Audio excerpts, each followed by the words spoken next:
मैंने आप सभी को बताया था कि मैं अगले वीडियो में कुछ टेक्निकल के इंपॉर्टेंट टॉपिक डिस्कस करूंगा। तो hey guys, welcome back to our YouTube channel crack JEE exam.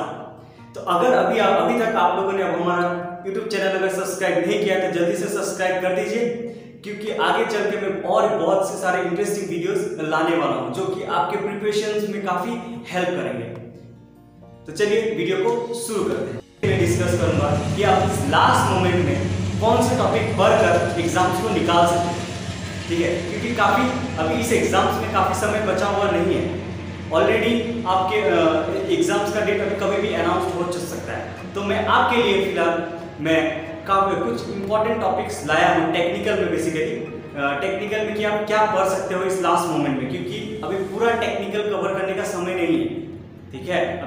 अभी क्या करना है, आपको सिलेक्टेड टॉपिक्स पढ़ने होंगे एग्जाम्स के लिए। तो मैं आज आपको वो सिलेक्टेड टॉपिक्स बताऊंगा जो कि मैंने भी पढ़ा था इस एग्जाम्स के लिए, और आपके साथ भी मैं आज शेयर करने वाला हूँ। तो देखिए, तो ऑलरेडी इससे पहले मैं शुरुआत करूँ, मैं कुछ आपको बताना चाहता हूँ। जैसे कि मेरा जो पहला वीडियो था आपका सिलेबस डिस्कशन के ऊपर, उसमें ऑलरेडी आपके 1000 के ऊपर व्यूज आ चुके हैं। उसको काफ़ी लोगों ने उसे पसंद किए हैं, ठीक है।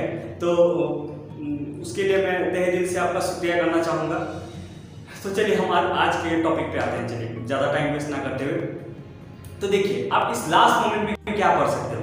तो देखिए, मैकेनिकल इंजीनियरिंग आपको ऑलरेडी मैंने डिस्कस किया हुआ है कि 4 कैटेगरीज में डिवाइडेड है। जैसे कि आपका हो गया पहला डिजाइन, दूसरा आएगा आपका फ्लूइड, तीसरा आएगा आपका थर्मल, फोर्थ आएगा आपका मैन्युफैक्चरिंग, ठीक है। तो देखिए डिजाइन पोर्शन में मैंने ऑलरेडी आपको बताया हुआ है कि देखिए उसमें पहला होता है ईएम, सॉम, उसके बाद आता है टॉम, उसके बाद आता है मशीन डिजाइन। तो देखिए डिजाइन पार्ट में आपको क्या करना है, देखिए जेईई लेवल में क्या है, ईएम के क्वेश्चंस आते रहते हैं, ठीक है। ईएम के क्वेश्चंस आते रहते हैं, टॉम से भी क्वेश्चंस आते रहते हैं, सॉम से भी क्वेश्चंस आते रहते हैं। तो यहाँ पे आप स्किप क्या कीजिएगा, एमडी को, मशीन डिजाइन को। तो देखिए मशीन डिजाइन में ज्यादा क्वेश्चंस उतने भर के नहीं आते हैं, वो एक्चुअली आपका सॉम का पार्ट है। तो आप चाहे तो मशीन डिजाइन को स्किप मत कीजिए, मतलब कि आप उसको थोड़ा कम वेटेज दीजिए। तो यहाँ पे जो मोस्ट इंपॉर्टेंट टॉपिक है डिजाइन सेक्शन में, वो है आपका थ्योरी ऑफ मशीन, और दूसरा है आपका सॉम। यहाँ से आपके लगभग 4 या 5 क्वेश्चंस टॉम से आपके 4 या 5 क्वेश्चंस टॉम के दिखेंगे, सॉम के आपके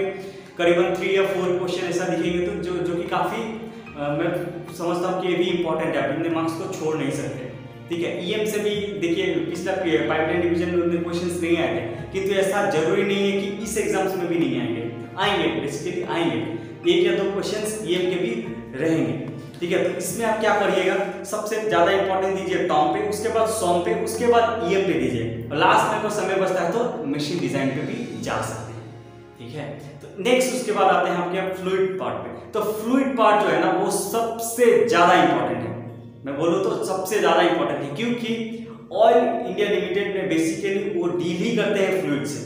ऑयल बेसिकली क्या है, फ्लूइड है, तो फ्लूइड के साथ अगर डील होता है तो अगर फ्लूइड के क्वेश्चंस ना आए, ऐसा हो ही नहीं सकता, ठीक है। तो फ्लूइड आपका सबसे ज्यादा इंपॉर्टेंट है, तो फ्लूइड आपको छोड़ना नहीं है। फ्लूइड में भी आप कौन से टॉपिक पढ़ेंगे बेसिकली, तो फ्लूइड प्रॉपर्टीज, ठीक है। अगर आप सब कवर नहीं कर पाते हैं तो आप उसमें क्या पढ़िए, बेसिकली फ्लूइड प्रॉपर्टीज पढ़िए, वहां से आपके काफी अच्छे क्वेश्चंस हर एग्जाम्स में दिखते हैं, ठीक है। उसके बाद आता है आपका सेकेंड में हाइड्रोलिक मशीन। तो देखिए हाइड्रोलिक मशीन आप क्या कर सकते हो, वहां में भी आपके क्या है, मशीन से रिलेटेड है डील, तो वहां भी आपका ऑयल इंडिया लिमिटेड में इससे डील होता है। तो बेसिकली उसमें क्या इंपॉर्टेंट है, आपका पंप चैप्टर ज्यादा इंपॉर्टेंट है, ठीक है, क्योंकि वहां ज्यादातर पंप से डील किया जाता है चीजें, तो पंप इंपॉर्टेंट है। तो आप पंप को छोड़िए ही मत, पंप परफेक्टली करके जाइए, पंप से क्वेश्चंस आते हैं, ठीक है। उसके अलावा आप टरबाइन के क्वेश्चंस नहीं छोड़ सकते। टरबाइन के क्वेश्चंस में आपको बता दूं स्पेसिफिकली, तो आपका 3 टाइप्स के टरबाइन है ना, कैप्लान टरबाइन, फ्रांसिस टरबाइन, और कैप्लान फ्रांसिस, और एक मैं भूल रहा हूँ आपका फर्स्ट जो होता है, जो कि आपका टेंजेंशियल टरबाइन जो बोलते हैं, ठीक है, टेंजेंशियल फ्लो टरबाइन जो होता है, नाम एग्जैक्टली मुझे दिमाग में नहीं आ रहा है अभी फिलहाल। वो 3 का करके जाइए। उसका क्या पूछता है, आपका हेड का पूछ सकता है, ठीक है, on the basis of head कौन सा क्या हो सकता है। उसके बाद आपको बेसिस ऑफ पावर पूछ सकता है, ठीक है। तो वो बेसिकली बहुत ज्यादा इंपॉर्टेंट है, ठीक है। उसके बाद आइए आपने थर्मल पार्ट में। तो देखिए थर्मल पार्ट भी एकदम ही इंपॉर्टेंट है, थर्मल पार्ट भी आप स्किप नहीं कर सकते। तो थर्मल पार्ट में क्या है, बीटी, बेसिक थर्मोडायनेमिक्स। तो देखिए आजकल बेसिक थर्मोडायनेमिक्स से क्वेश्चंस कम आते हैं, ठीक है। अभी का जो ट्रेंड है, पहले का नहीं बोला, अभी का जो ट्रेंड है बेसिक थर्मोडायनेमिक्स से क्वेश्चंस कम आते हैं। तो इसका मतलब ये नहीं है कि आप बेसिक थर्मोडायनेमिक्स छोड़ दोगे। बेसिक थर्मोडायनेमिक्स से आपके 3 या 4 क्वेश्चंस दिखते ही है, ठीक है, उसको आप छोड़ नहीं सकते। उसके बाद जो मेन इंपॉर्टेंट है वो आपका है पावर प्लांट। पावर प्लांट, तो पावर प्लांट में कौन सा, तो बॉयलर से काफी ज्यादा क्वेश्चंस आते हैं, ठीक है। वहां क्वेश्चन भर के क्वेश्चंस दिया जाता है। उसके अलावा पावर प्लांट में आप पढ़ सकते हो कंप्रेसर से भी बहुत बढ़िया क्वेश्चंस आते हैं, ठीक है। वो बेसिकली वो पार्ट कर सकते हो, और कुछ इंपॉर्टेंट टॉपिक्स आप देख सकते हो। देखिए मैं आपको और मोस्ट इंपॉर्टेंट टॉपिक्स ही बता रहा हूँ। इसका मतलब ये नहीं कि आप बाकी स्किप कर दो, नहीं, स्किप करोगे तो फंस जाओगे, सीधी सी बात है, ठीक है।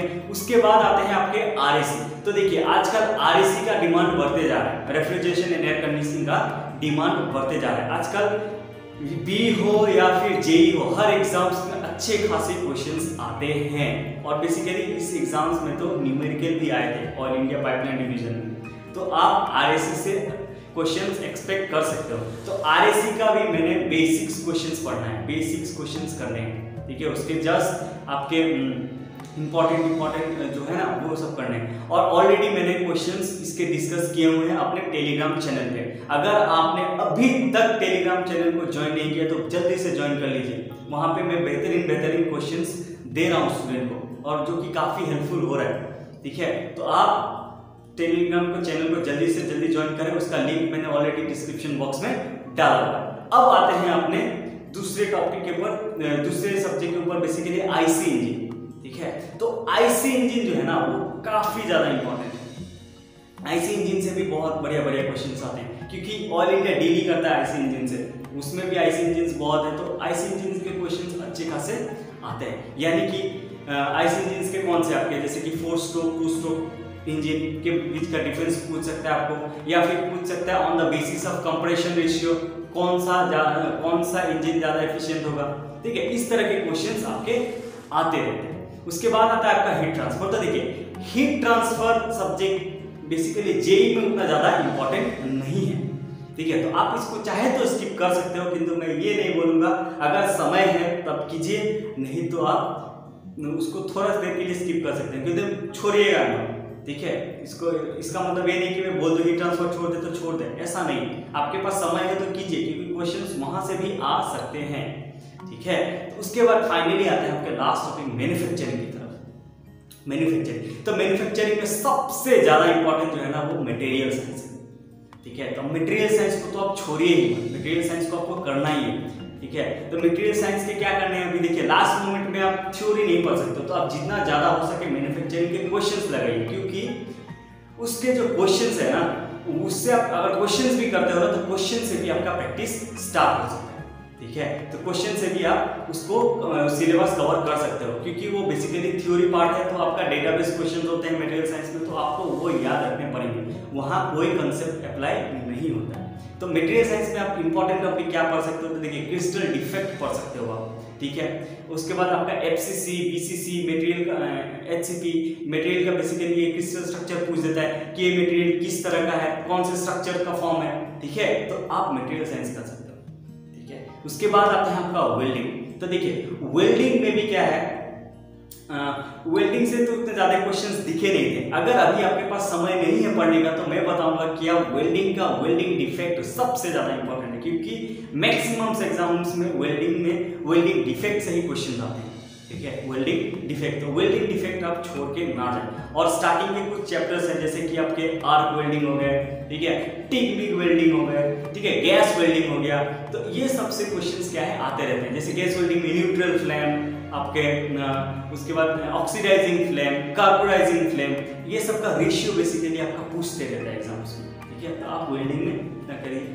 उसके बाद आता है कास्टिंग। तो देखिए कास्टिंग से अभी तक क्वेश्चंस आए नहीं है इसमें, इस एग्जाम में। तो कास्टिंग में भी मैं आपको बोलूंगा, सजेस्ट करूंगा कि आप कास्टिंग के क्वेश्चंस लगाइए और कास्टिंग के डिफेक्ट कर लीजिए, क्योंकि वहां से डिफेक्ट से क्वेश्चन ज्यादा आते हैं, जैसे कि हॉट टीयर्स हो गया वगैरह वगैरह। और कुछ इंपॉर्टेंट कास्टिंग प्रोसेसेस होते हैं, इन्वेस्टमेंट कास्टिंग हो गया, ठीक है। इस तरह के आपके क्वेश्चन इस तरह के क्वेश्चंस पूछते सकते हैं, ठीक है, इंपॉर्टेंट टॉपिक में।